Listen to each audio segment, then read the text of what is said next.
So I was just thinking, a colleague of mine put a comment about sabotaging thoughts. The idea that you get that thought in your head, have that cake, have that cake. And he put so true. And that colleague is a fantastic hypnotherapist. Um, but he also has another job that involves him being stuck in a car and traveling miles and miles, and quite an exhausting lifestyle for the most part, and helping other people all the time. And I was just thinking how difficult it is to overcome those quick sugar fixes. So he said so true when I was mentioning about the cake sabotaging thought, just have one more, just have one more. But if you are in a very stressful job or you're limited in time, it's very easy to go for the sugary fixes, and it becomes a habit because you haven't got enough time to think through things. So you may have been stuck in traffic, you may have a limited amount of time to go and get something to stop you falling asleep, for instance, on the journey, or to pep you up before you're meeting colleagues, or all these situations. So it's not just the person who's at home, it's the person that's in their workplace, it's all around us. That hyper obesogenic environment, meaning that we have those sugary fixes tempting us all the time. So it's very easy to get into that quick fix habit every day. But if it becomes something that you are stuck with and you can't get out of, or you can't see a way out of resisting, you should come do the 6-week session with me. You can do it online or in person if you're in anywhere near Hampshire. But online is just as good. It's actually really nice because you're in your environment. You can just chill out and really get into it. But it's just a nod to all those people that are doing their absolute best to try and get their health back on track whilst navigating jobs and families and children and everything. So stick with it, because you can actually completely change that.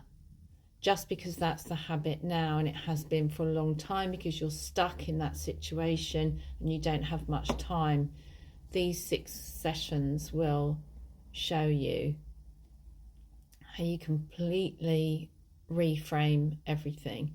So the habit becomes, okay, I know I need an energy boost, so I know what to do about this, but it's not involving grabbing the sweet things, grabbing the highly fried things.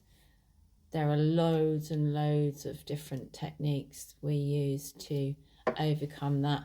So it becomes something that was in the past and is no longer relevant to you. And of course, the upshot of that is that you feel more energized, you've got more focus, you're less likely to get brain fog, you have better control of your emotions, you understand your emotions, because obviously, part of this is the going for the cake is also what's going on behind that. What's the thought process behind that? I don't know why I always tap the back of my head like thoughts are just there. Don't know.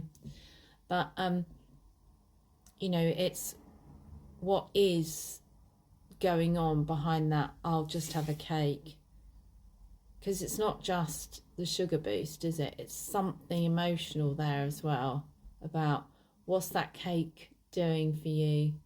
What's it meant to be doing for you? It's fascinating. And this is, I'm not the person that has always eaten good food. Far from it. had a shit diet, absolutely shit. I mean, really bad. And I never thought, and ADHD, so I never thought I'd ever want anything other than a tube of Smarties and minstrels as my breakfast and lunch, and leaded Coke and all sorts. But I promise you, you can completely change your relationship with food.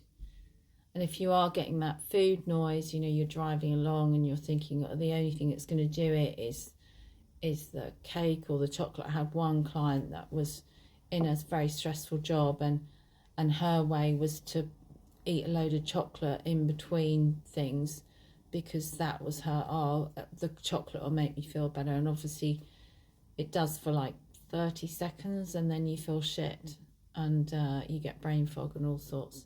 That doesn't mean you can't eat chocolate ever again, although she's decided she doesn't want it in her life anymore, and she doesn't even go there.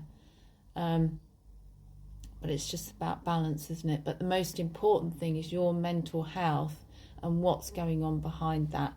You need to feel good enough. You need to feel that you have the tools within you to just ride the waves of stress and not resort to the processed crap to get you through it. And that's what I teach on this program.